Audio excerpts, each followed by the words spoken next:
it's such a natural thing to feel like, oh God, I'm getting criticism.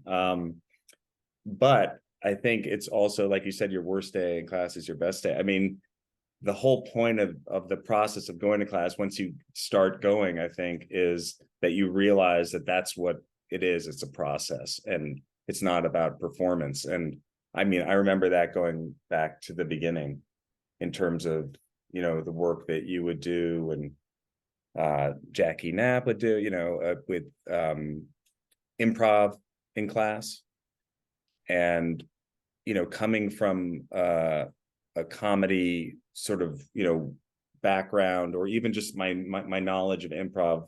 My parents were actors and comedians too, but improv, a lot of times it's just the first thing you think of is, oh, Second City, and, now Upright Citizens Brigade, and these, amazing improv actors. But the way you would use improv in class to really not go for performance, not go for funny choices, but just go for inhabiting a character and finding behavior, and just being that character, was really, I found, one of the most helpful things, because when you're doing that, you're not, there is no right answer or kind of thing that you can do that'll be like, okay, that's it, that was perfect, because it's all just happening and you're just being in the moment.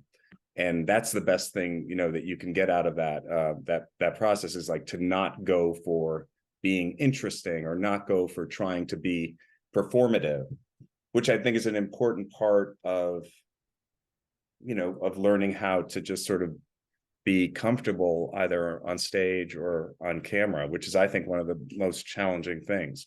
So I found that really, really helpful. And but just going back to that first thing, naturally it just never feels good for someone to say, oh, that that thing you did, that wasn't good. But I find if you really trust the teacher, and of course we know that there are all different kinds of teachers, but if you really trust the teacher and feel that that's coming from a place of just wanting you to learn and to get better, then that is the most helpful sort of feedback that you can get. And what about relaxation and sensory? Do you have images from your days with that? Yeah, I found that really hard too. It's really challenging because, I mean, first, just the concentration aspect of it, to have to do something to recreate, whether it's a smell or climate, or it's or some feeling around you, or a room, whatever whatever the specific task is really, it can be really hard at first, because it's the nature of it is to continue asking questions, and we're all sort of, I think, kind of trained to just not want to have to keep on going back in to do something like that.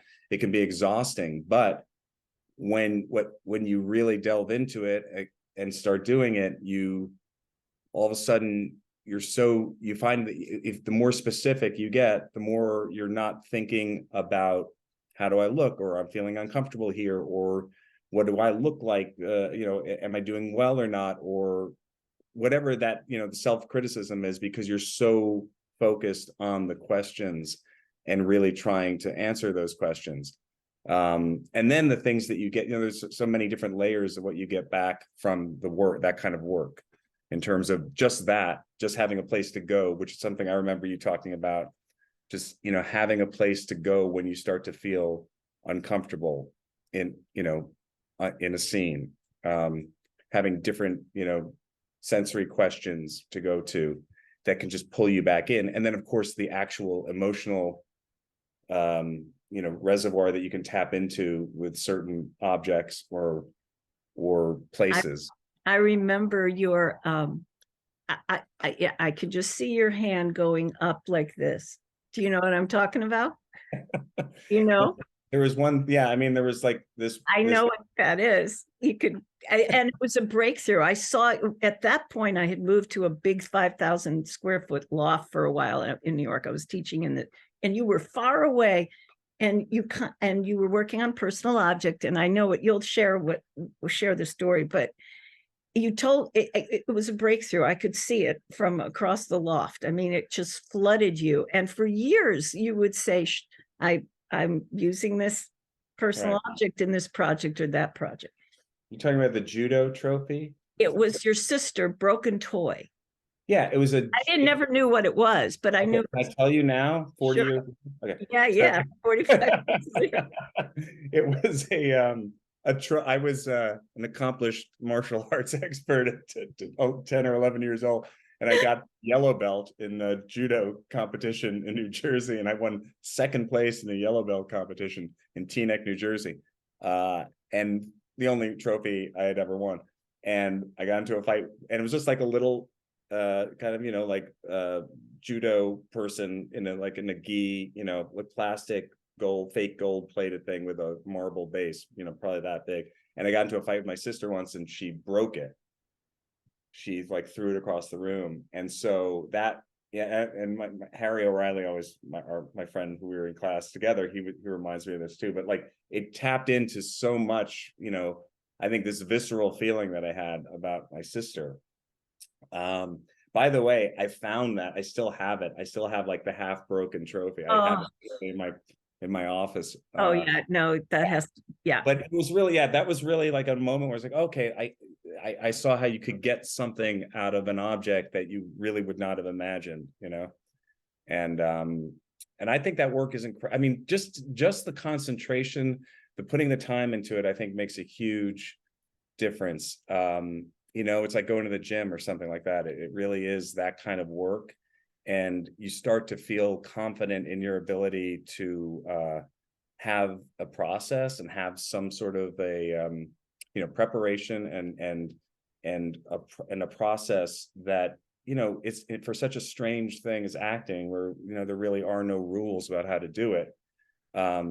It's really just trying to fight through, I think, all of these sort of obstacles that can get in the way of feeling natural or feeling alive in the moment, because it's everybody's staring at you, and there's a camera in your face, or there's an audience there, and it's the most unnatural setting where you're trying to be natural.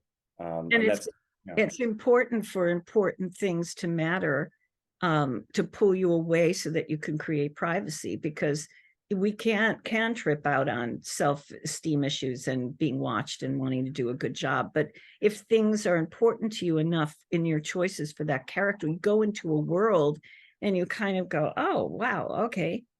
People are watching. Okay, I tripped out. You have places to trip out into, that instead of how do I look? How do I sound? How am I doing? Yeah, tripping out. I know you use that term a lot. It's a really good term, because it is kind of almost like that. It's almost like an altered state where you're, all of a sudden you get so wrapped up in the reality that you're creating for yourself that you don't think about the audience or the camera.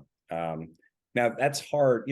That's not going to happen most of the time or all the time, because it's just not. You're in reality and you're doing a performance and you're around crew and there's a camera there, so you have to be aware of that. And absolutely crazy if you didn't. Right. But the great thing about acting is that you have this sort of permission to do that. In fact, that's what people want you to do. They want, and that's what I've always found. Just I love that aspect of the work, which is it's just for you.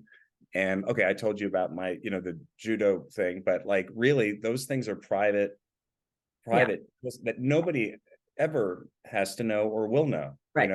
Right. And so you could be thinking about anything you want that is going to get you to a place or put you in a space that's right for the, that character in that scene.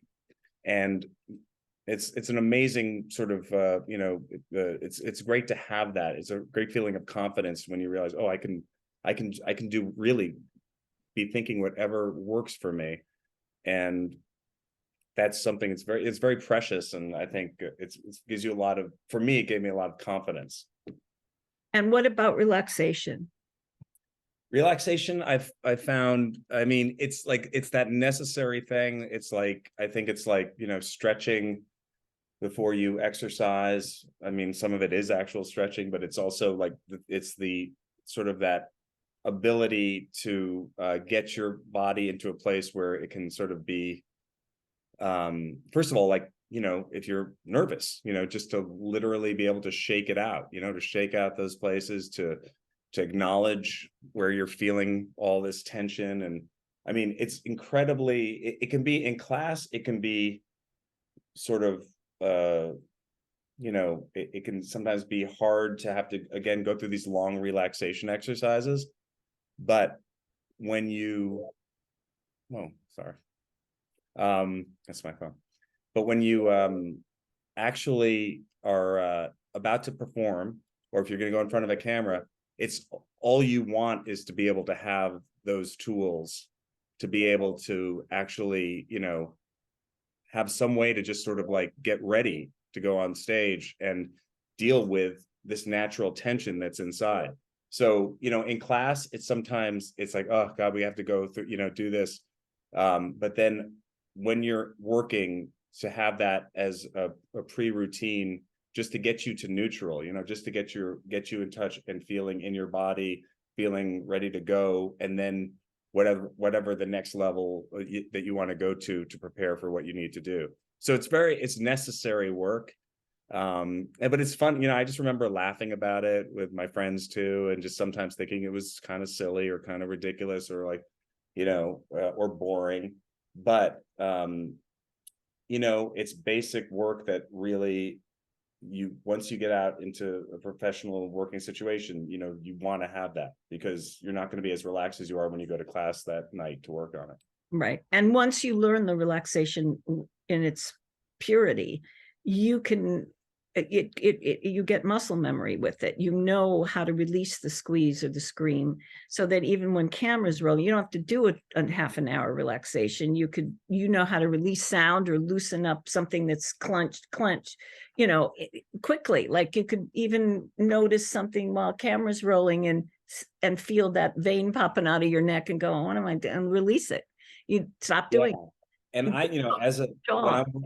Jaw stuff, and Brow. even like in the middle of a brow, for sure. In the middle of, in the middle of a scene, even I've done this as an actor working. I've seen act as a director working with actors, where an actor just all of a sudden just go, la, la, and that's good. Great. It's good to do. There's like, you're allowed to do anything really when you're acting that is, as long as you're like, not harming anybody else, like you could do what you need to do. It's allowed. And I've seen, many actors as a director who I've worked with who, just go, yeah, like just in the middle of this, like, well, and sometimes sometimes it works for the scene. Sometimes it's totally inappropriate, but it's just, you need to do it to reset. I work, the show that I've been working on, Severance, for a while. There's a bunch of amazing actors in the show, and they all have different processes. And I enjoy working with John Turturro, who's an amazing actor, one of the best actors I've ever worked with as a director. And sometimes he'll just start going, You know that sound. But he's delightful to work with, but he's not worried about what anybody thinks, because he knows this is what I need to do here. He knows that we're on a set and you're allowed to do that as an actor. And I really respect that, I think, and I think that's important to know when you're starting out, is that it's okay to do whatever you need to do, And like, do you find that true to release sound even when you're a guest star in something or have a small part? Look, it is so much harder to come in when you're starting out to do one scene or your one day. Right. It's like, like you're jumping into something where the luxury that you have when you have a lead role in a movie or a show is that you get to work every day, and everybody's nervous on the first day. It's natural, and it just is the way it is. But then you're lucky enough that, like, okay, you get through the first day and everybody goes home. It's like, all right, we did it, we got through the first day. Sometimes you go back and reshoot what you shot on the first day. You have that luxury, if it didn't feel right. But when you're doing, and then you get to keep going for the next, whatever it is, 50 days, 100 days, whatever it is. And you start to just get very, very used to all the people you're working with, the cameraman, the grips, these people become, they're there, and you're in a flow with what you're doing. When you come in to do one day or one scene, it's like all eyes on you, and so I think it's even more important to come in and really do what you need to do to feel relaxed as you can, and acknowledge that it's not, a lot of times it's good. Okay, this is pressure. You're coming in. Oh my God, my computer's saying that the battery is low. I just want to make sure. You have a charger there? I do have it, but I think it's not plugged. Let me just plug it in. Hang on a second. Yeah. Okay. I'll look at the questions list and start asking you from the student list. Here, I got it. So Ben, I'll start asking you. Sorry. All right, I'm here. Why did you go back to class once you were successful? What were you craving? Hang on a second. I got it.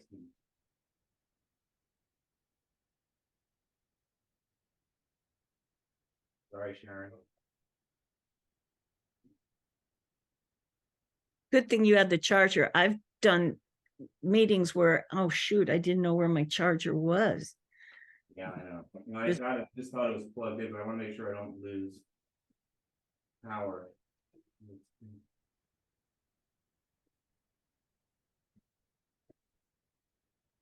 Okay, got it.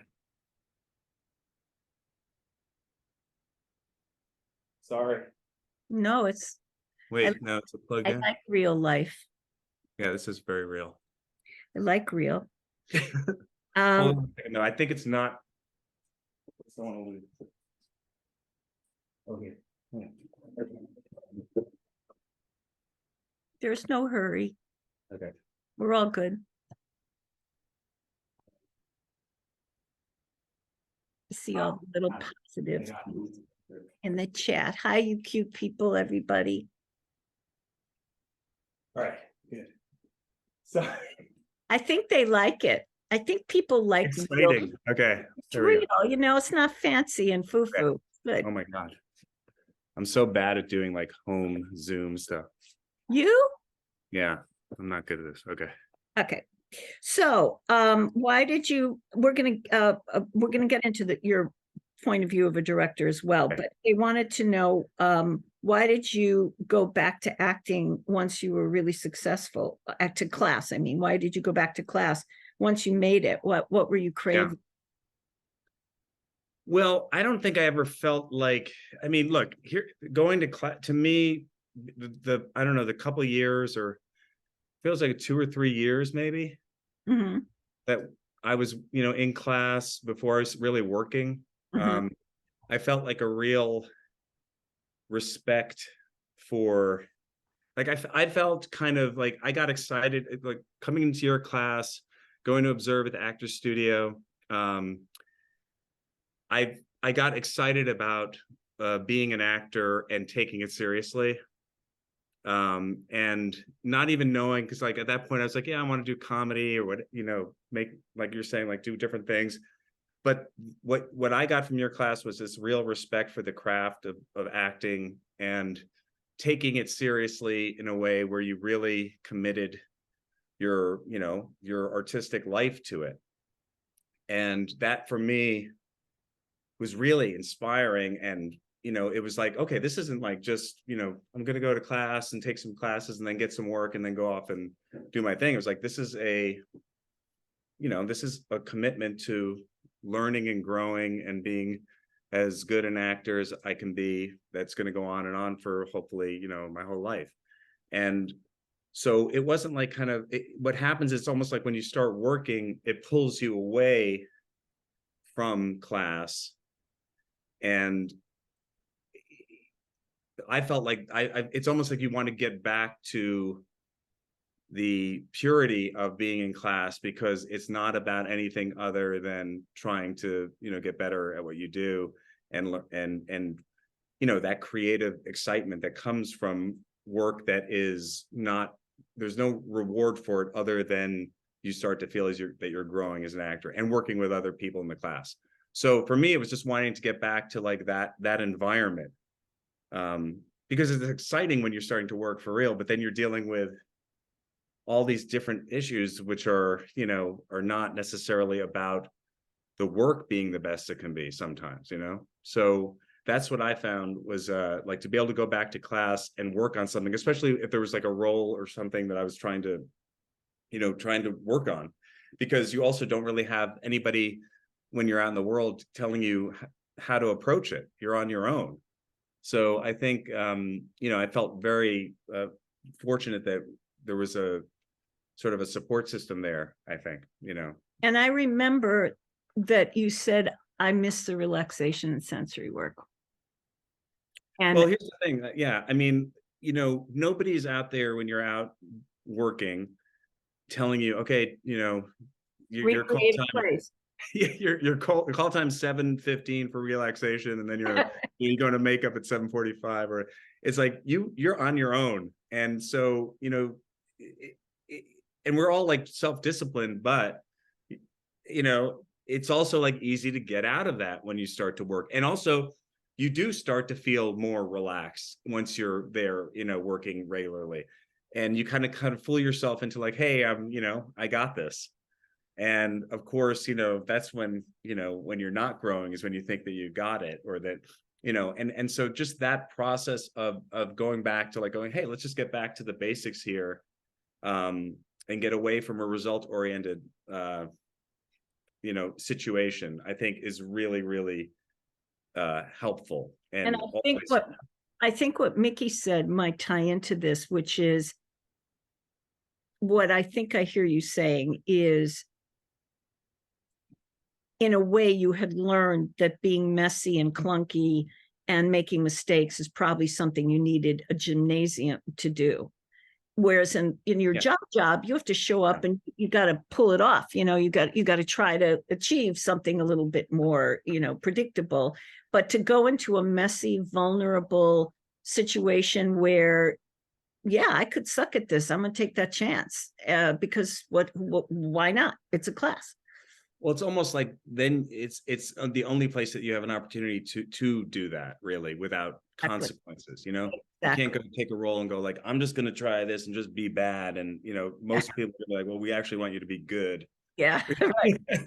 Right. But what I mean by just be bad is like take those chances. And by the way, I still though think when you're working with a good director, they will give you the room and the feeling that it's okay to be bad. Right.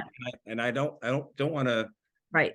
There's just more pressure when you're working in a real situation, because that, the goal isn't for people don't want to see your personal growth. They want you to do the role and be great. But sometimes to be great, you need to be willing to be bad and to take chances. And I think it's really, really important, which you can do in class. But I think it's really important to be able to do that when you're working too. And absolutely, when you have a director, and I try to do this when I'm directing, to try to give actors a safe environment to really feel like you can just try things, like, try it, because it's only film or digital information, and it costs nothing. It's hard, film's the cheapest thing. Right. Do a take. It's only takes. That's what I love about film acting versus being on stage. Stage is a whole other thing that it's an incredible process. But the great thing about film acting is you have these takes, and each take is just a shot at it. And I would always sort of just tell myself, well, this is a take. I'm doing a take, but I don't know. I don't think this is the take that's going to be in the movie. This is just a take, there's going to be another take and another take. So I don't have to put pressure on this take. I can just try something, because this is not necessarily, it's not like you're going and doing a live performance where this is it. And I like fool myself into that. And I think it's really important to, as a director, or when you're working with a director, that the director say, hey, just go for it. Try something. Right. Because if it sucks, it sucks. It's okay. We do another one. And I find the best actors are willing to do that. And you get a lot. Best directors let you do that. That's the thing, by the way, that would really shut me down, when a director would sort of like, criticize the first thing you try, because then you feel like, well, wait a minute, I'm just, I'm trying to find this. And so I think it's really important to let yourself, give yourself that space to do that. I'm going to go back to acting questions, but I want to go on to, because they really want to know about self-tapes. And you started to say that you've seen a bunch of really great whatever the word self-tape brings up in your director's head. Could you share from a director's point of view, whatever you want to say about it? Well, I mean, I know that, everything has changed from when I was coming up, and, in that there was a lot more auditioning in the room. That's where you all really, auditioning in the room. There was no self-tapes then. yeah, there was video where you go on video, like you go to the casting office and the casting director would videotape. I remember auditioning for a movie and the casting director had a video camera in one hand and they had the sides in the other hand, and they were reading the script and filming me. And I was like, this is so ridiculous.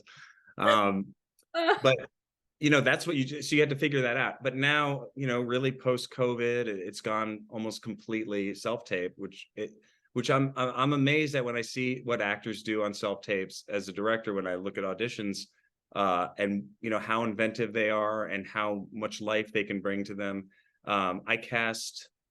Just a couple of things I worked on over the last few years. I did this limited series called Escape at Dannemora, that was about this prison escape with Benicio del Toro and Paul Dano and Patricia Arquette. The actor who Eric Lang, who was playing Patricia's husband, did a self-tape to play this character as a real character. And it was so specific. I mean, the character had a very specific overbite. So he went and he actually physically went and got a certain kind of teeth to put in, and completely transformed himself and did basically like a pretty close shot of himself doing this scene, but he really embodied the character. It was amazing. And that's really how I cast him, because I saw this audition. I was like, this guy, and he was doing it was very subtle, small, but specific work in this close-up. Like, what do you mean? Can you go more into what that was? Small, specific work? Well, that thing of when you're working in front of a camera, to really trust that the camera is going to pick up real thought. Exactly, real thought, and not to have to, when you're making a movie and there are certain scenes in the story, sometimes the audience also, as long as you're thinking something and it's going to be interesting if you're thinking about something specific, but you don't have to do a lot, I think, all the time, if probably most of the time. I remember doing a movie like a long time ago with Andrew McCarthy, and like one of the first roles I had, and there was a scene where like I was playing his friend in this movie, and we had gotten into an argument in the scene before, and we're sitting in a car, and it was like post argument, and then I was dropping him off, and we didn't really, there was like one line or something, and I remember him saying like, we really don't have to you don't have to do anything or do much here, because the audience is going to fill in what they just saw, and we hadn't shot the scene before. And I thought that, and it was really interesting to me, because at the time I was probably doing a lot more than I needed to do. And I thought it was great advice, because as long as we were kind of just in the moment thinking what we were thinking, there didn't have to be any like, "Ooh, I'm mad at you," or kind of like, you didn't have to show anything, because the other scene had happened already. The audience had seen that we'd been in a fight. And as long as we had real thought going on and we're just sort of, just being in that moment, it's a slightly different thing I'm talking about. But, I just think the camera picks up so much. And so like and actors try to look like they're thinking or figuring something out or noticing something, and to trust that you can really do that instead of act like you're doing it, and the camera knows the difference. Yeah. And I think as the more experience you're able to have, the more you can see that kind of proven, and when you see it, when you go like look at something you've done and you go, oh, wow, that really came through. You kind of have more confidence in that. But it's hard in the beginning to have confidence in that, because sometimes you feel like, oh, I'm not doing enough, or I'm not doing anything. And what Eric was doing in that audition was just, he was so specifically the character, but it was so subtle. Now, usually the casting office this worked for that piece, but usually they say shoot to like mid body, so you have your arms too, and you're not just like a cut off head. Have you seen what other self tapes have you seen self tapes where people anything else that any other tips with self-tapes that are that people use their environment? Do you like when they use their environment and props, or do you prefer just a blank background, or does it depend on the material? My guess is it depends on the material, but I don't know what comes to mind from a director having seen so many self-tapes. Or do you see a lot of self-tapes, or do you? I do. No. I mean, now it's pretty much, it's like almost like I have to ask to see somebody in person before you cast them, because it just happens now. A lot of times you don't cast a person until you haven't seen in person, especially if it's a smaller part. But what I would just was thinking about was for Severance, Britt Lauer, who plays Helly on the show, her self-tape for the show for this role.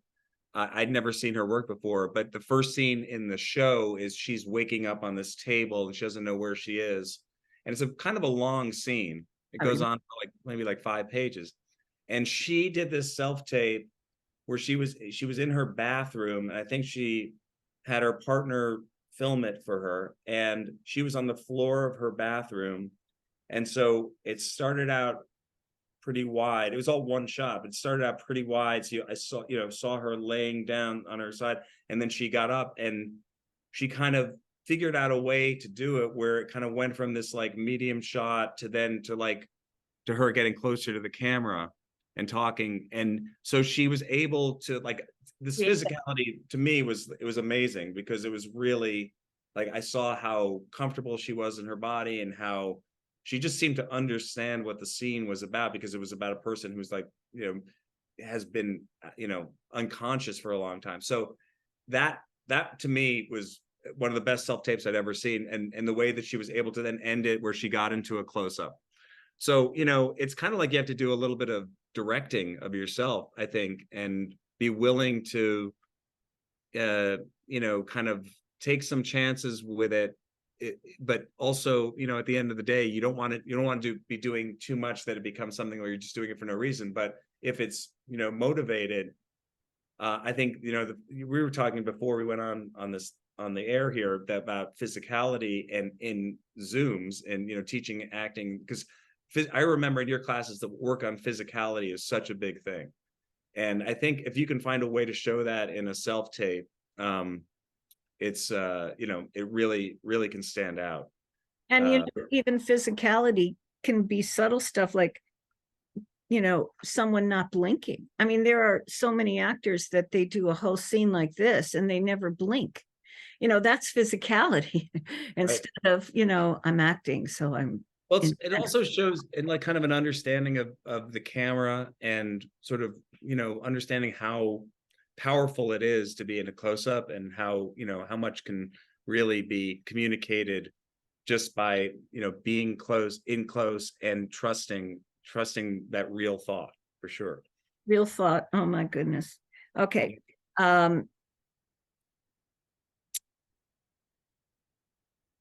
What do you think?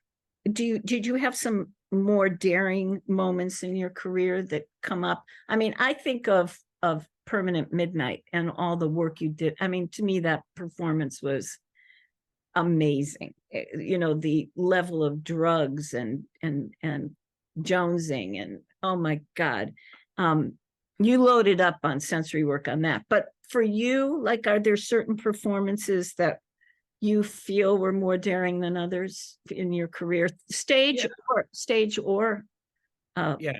I mean that movie, which was about a guy who was a heroin addict and a comedy writer, kind of trying to navigate through the world, the show business world, was so much of the time he was loaded, and not having had that experience really, it was so clearly having to go into the sensory work and lean into it. I really, enjoyed that challenge. It was, I think, it's that kind of work. It's sort of like, it's just so all encompassing, and because you have all these different tools that you're trying to use, and sometimes, you have to be just learning to be comfortable in doing what I needed to do for the preparation for the scene, or we were talking about earlier, like, releasing sound, or shaking things out, or whatever it has to be. For me, sometimes, and sometimes it can be like a little bit crazy or seem crazy or ridiculous, but like just doing what I felt I needed to do, and feeling the sort of the license to do that was, I think, for me, the biggest thing I got out of doing that role. And then, for me, music too is a really, really big part of that. And I've always felt like music is an important, whether it's actually listening to music or in preparation, or sensorially recreating listening to music if you can't be listening to music in a scene. So that one was for me, that I remember like certain songs and playlists that I had from that really, I still associate with that, almost with those sensory feelings too. I remember when we worked on it together and you did combinations that were crazy. I mean, you would relax and then you'd work on like 7 sensories at once, juggling all 7 to create that role. Yeah, and I mean, the challenging thing when you're doing multiple sensory things is also then you have to also just be in the moment with the other scene, the actors, and that's the other part of it, where then you have to kind of like really, like, that's almost like the most important thing once you have that stuff going on, is then to like clue in. But what you did, and I remember this moment, is you juggled them enough so that it became who the guy was, and you didn't have to like remember to do this or that. It was just working so that you could be with the other actor. I mean, you worked really hard on that.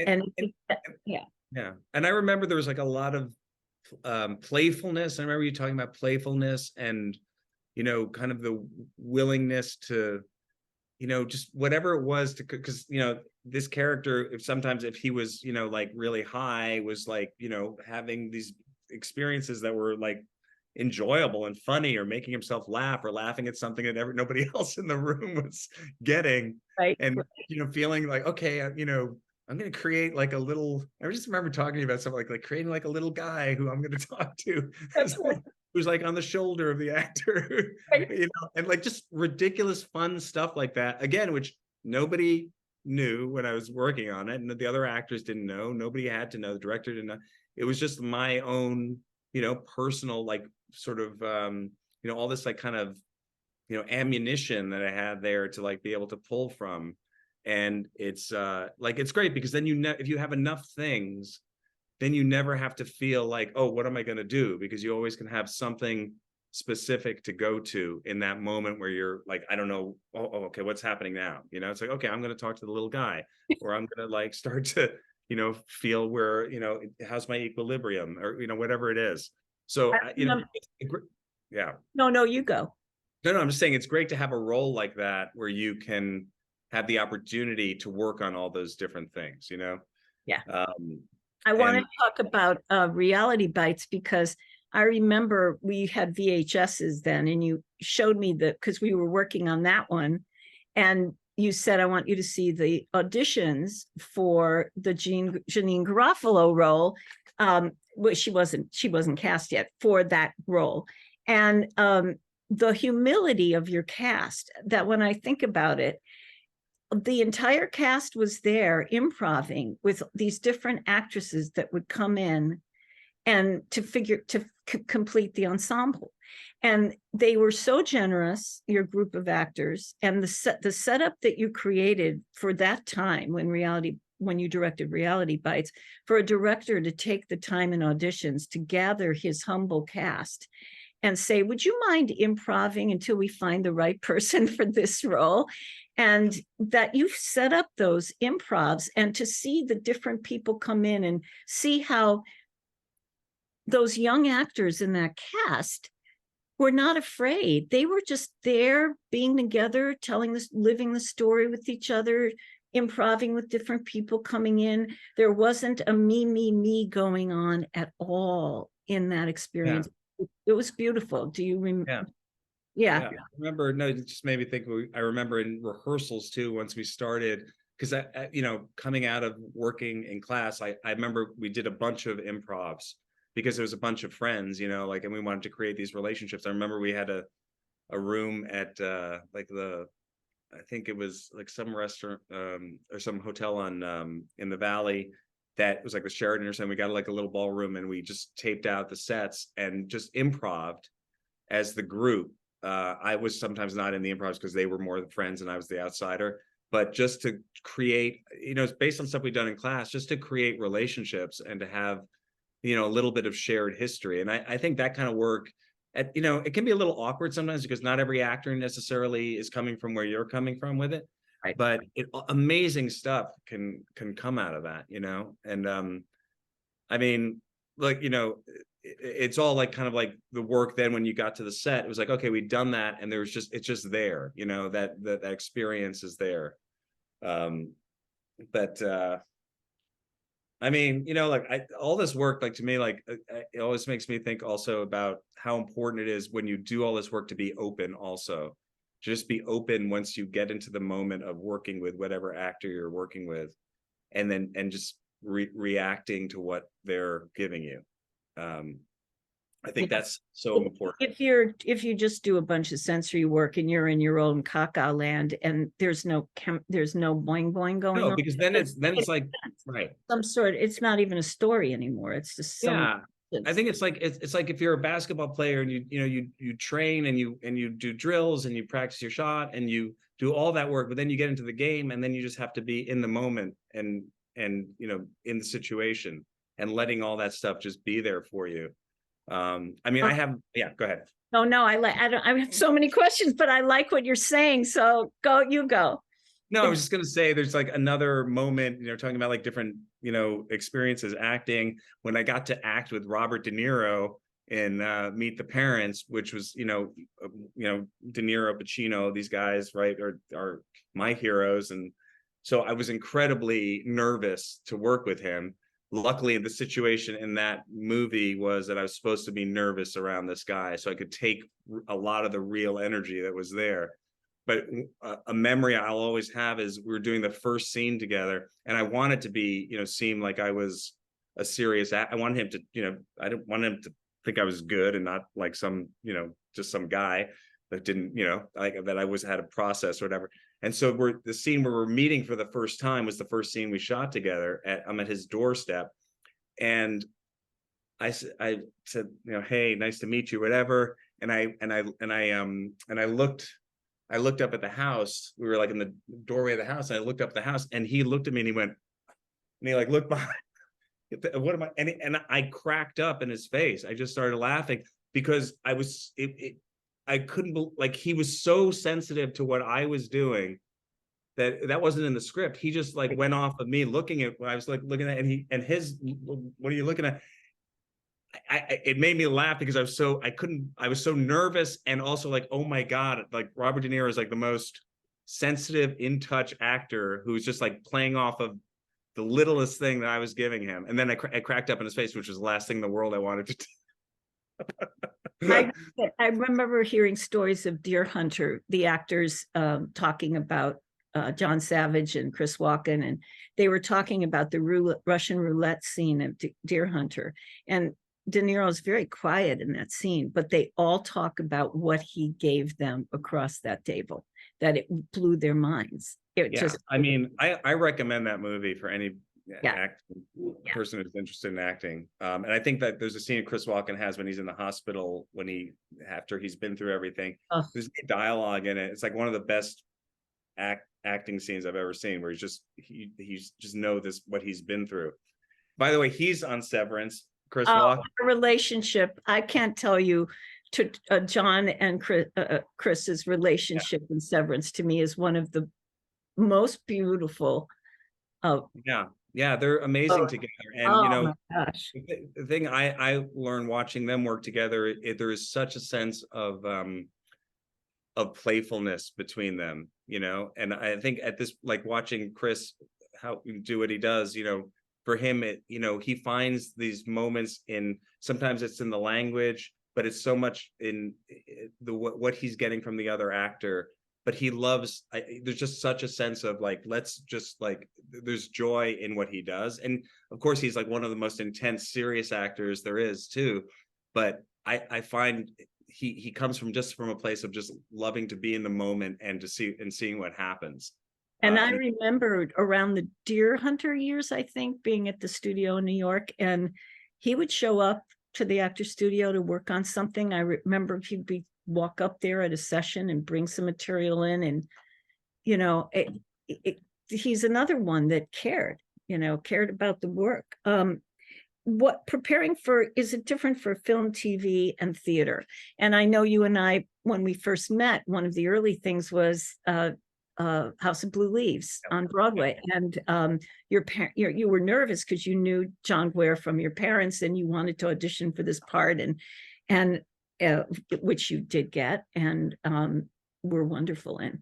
And so, can you talk about anything that comes to mind about theater, TV, film? Yeah, I mean, theater is a totally different experience, because once you're, once you start the performance, it is the opposite of the multiple takes. It's just like I look at it as when you do a performance, it's sort of one long take, and you're just going to go with it, and you don't know where it's going to go, and I think and every theater actor that I respect really looks at it in a way as like, it's going to be a journey that you're going to go on, and hopefully, you don't know where it's going to take you. There's something amazing about doing multiple performances over and over again, because you're actually in this sort of like very, very rigid sort of framework of the same lines, the same actions, and the same play, but there's so much to discover within that. And it's almost like you discover more the deeper and the more performances that you have an opportunity to be in, because you kind of get to a deeper place that you would never get to when you're doing film or television, because you don't have as much time with it. And there's nothing, you can't really explain what that feeling is like, because it can be both maddening and like the most exhilarating experience ever. What would the maddening part be? The maddening part is that you're going into, like, if you're going into like, performance 100 or 200 of something, it's almost like, oh wow, this is almost crazy, because I'm like, here we are doing the same things again and again. Yeah. I mean, it's a little bit crazy, but then it's different every time too. And you have to have, I think if you have a curiosity about acting and wanting to grow, it's an opportunity that you go, for me, every time I finish performance, I go, okay, this, and this, I didn't feel I got to where I wanted to go, whatever my idea was of it. Next time I'm going to try to do, I want that moment, I want to feel more full in that moment or whatever. And the fact is, you can't really, preconceive how you're going to be when you get to a moment. If you're trying to be something where you're not there organically, like you're trying to get to somewhere that you haven't gotten to by the time you get there in the play, it's not going to be organic. So you just have to be where you are. Right. But so that can be the crazy part of it, is like, how do I, I'm going to do this again. But then if you're looking for, if you're just trying to find it, I feel like you're always trying to get deeper and closer to like what this character's journey is. And so is there a difference between TV and film acting for you as a director? I don't look at TV and film differently. I mean, I look at, like, when I'm directing television, I just pretend I'm making a movie because I like movies. But the great thing about television, in the last 10 years is they're kind of basically, you're able to do everything we used to be able to do in movies, right, in terms of the types of material. And I think the challenges in television acting, you're not always going to get a lot of takes, as many takes as you might get on a film. But that also depends on the director. Some directors will just be 1, 2, 3 takes and they want to move on. And other directors might want to go. I've worked with directors who go 50 takes, I was going to say, whoa, I thought we were, But talking about television, I think I look at it, I don't look at it differently, but I think in terms of, if you have 1, 2, or 3 takes, again, the challenge is you don't want to put the pressure on yourself to have to, kind of like get it perfect. I think you just kind of, the preparation and all those things we're talking about, they come into play more because you want to just kind of be in the space when you get there to go, okay, take the pressure off of yourself because you've done the work, and now just let it be what it's going to be. Right. And what about, are there, maybe you don't have an answer for this, are there actors with, of course, no names, but that what kind of behavior on set have you experienced from actors that you really don't appreciate working with? Like, what can you say it without I revealing? mean, when you're making a movie or a television show, even, and like on Severance, like we shoot for probably like 150 days or 160 days. It's a long time. So it's about, you're coexisting with a crew and with your fellow cast members. And this is me learning from experience, because when I was doing Reality Bites in the beginning, I was so actor oriented that I was pretty dismissive of the crew. I was not as nice as I should have been to the crew, I did because not. I think I didn't understand.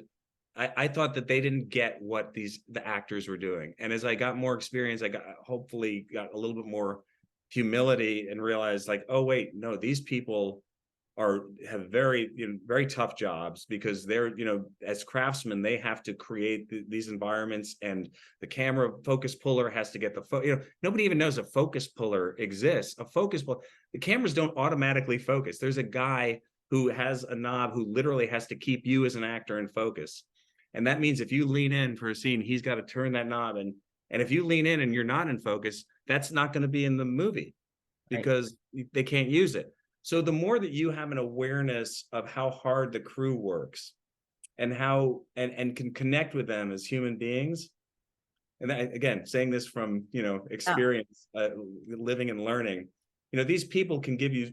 They work so hard, and they can be your partner in as an actor. And So there are actors that are dismissive and rude to the crew. Yeah, and like, again, myself included, back in the day, like not being as sensitive to like the fact that, hey, these are people who are like, just and if we're all working together, it's going to be much better. And I think, yeah, just like a general sense of like, hey, here we are as human beings, we're all trying to do the best work, but some actors need to isolate and go do their thing. I've worked with actors who are less generous with other actors, actors who, it's like my thing, and you're there to like react to me, for the actor who comes on for a day or for a scene, and they'll almost direct the other actor or say, like, you shouldn't do that or do this. And that can be really hard. Again, it goes back to what we were talking about in the beginning. It's harder to come in and do your one scene or your one day. That's a higher level of difficulty, because you're dealing with maybe that kind of an actor. And I think the generous actors, the actors who welcome the day players on, and welcome the crew, and have just a general sense of kindness about them, I think it makes all the difference. And it also makes them better. It makes whatever you're working on better also.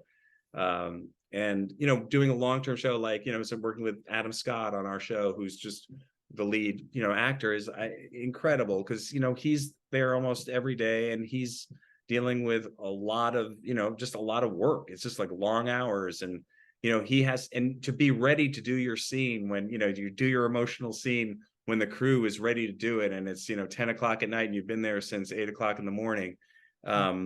You're allowed to kind of like, I would understand if someone's like, hey, I need this, or I need that, or stay out of my eye line. And by the way, like the eye line thing, I don't know if we talked about that. Oh no, Mickey and I are both fanatic about the eye lines are important. Eye lines are really important. So it's okay, and I do it all the time. It's okay to ask, I need to get this eye line clear here. Can I get this eye line clear? It's just, it's hard sometimes, because in the pressure of like, you'd be like, oh, the boom guy. And by the way, also, since phones became a thing in the last 25 years or whatever, it used to be back then, you didn't have crew people looking at their phones. Right. It drives me insane when I see somebody like looking at their phone while I'm trying to, do my thing. Yeah. And it's totally okay, in a very nice way, to like talk to the AD, the director, and to say, hey, it would help me if like, that there wasn't any, couldn't see anybody in the eye line, or like people weren't on their phones. That's totally okay, I think, because the crew, sometimes those people they've done their job, and they, their thing is to, once the camera rolls, a lot of the crew then have to just sort of wait. They have to wait and kind of hide for a second. and they're not even aware sometimes that they're in your eye line with that. It's like, it's not like they're doing something wrong by looking at their phone. It's just, they've done their thing and now they're waiting. Now, So it's okay to ask for all that. and now in the attendees, there are very working actors here, but there's also a lot of people who are 5 lines and under, or a guest star, or a one-day player with a small part in a scene. Or so would they ask for eyeline? Is it okay for them to do that? I mean, would some directors hate that and find it presumptuous? Or what would advice with set behavior? Oh, and I do want to say that, well, okay, I want to, oh gosh, Let him answer that first. Let him answer that. Answer that first. Thanks, Mick. I understand what you're saying, which is, it's more difficult when you're the guy nobody knows. You come in for your one scene and say, hey, clear, I need my islands cleared, and everybody off their phone. Like, that's definitely, that it's not easy to do that. Right. I think, but I think it's also important to advocate for yourself. And if you do it in a way that's respectful and nice, and not, kind of like being weird about it to somebody, it's kind of, it takes a lot of guts to be able to do something like that. But I think that it's okay to do it, to say to the director, I'm sorry, you know what? I just see that guy there and it's kind of like throwing me off. I think you should be able to do whatever you need to do. And it's easy for me to say it, but to come in there and to be able to be the best, actor you can be in that very tough situation. And but what I was fumbling around about was connecting the idea of being criticized when you are a day player or something like that, and you are working with the series regular or the lead in the film, and they are not connecting to you, and it is all about them, and they're even maybe rude and insulting or trying to direct you. Yeah. I mean, I guess, in all honesty, I would say don't take it personally and don't get into it. That's what my advice would be. Now, I hear you. I would like your advice on this. Realistically, yes, because you want to go in there and you don't want to be the difficult actor who came in and created a scene. Right. And we all, like, I've experienced that too. But you have to advocate for yourself, and you have to, sometimes it's really hard. I mean, it's really hard when you're working with an actor who's like a big star or like a powerhouse sort of actor. I mean, I've worked with them as a director too, actors like that. And it's challenging for me even. Do you think if the actor said anything, it would change anything? It seems like it wouldn't even change anything. No, not for an actor who is like that. I think they're just going to be, then you just have to figure out how to react in that moment and do your thing. And everybody, just like in class, where you try not to feel bad from criticism. If you get bad vibes from a lead actor in something who's an asshole, don't take it on. Just don't let it affect what you're doing, and know there's nothing you could do about it, and it's their problem. They're that kind of an asshole. That's just what it is. Yeah. I mean, I would say if you have an idea of something you want to do or try, and again, I'm flashing back to like when I was like, I remember I had like I had a one scene part on Miami Vice back, like, 1980, whatever. And I was so excited to be down there to do that because that was like the biggest show at the time. And I seen with Crockett and Tubbs. And I had like this long like monologue, and I just like, I sped through whatever, but like I came down with my thing and I did my thing, not knowing how they would react, but I just did my thing. Like, I had my choices and I knew my lines, and I was going to like try my choice, and I did it, and it worked out. You know what I mean? It worked out. I remember like Don Johnson saying like, hey man, we need more New York actors like you coming down here. And I was like, oh, that's awesome.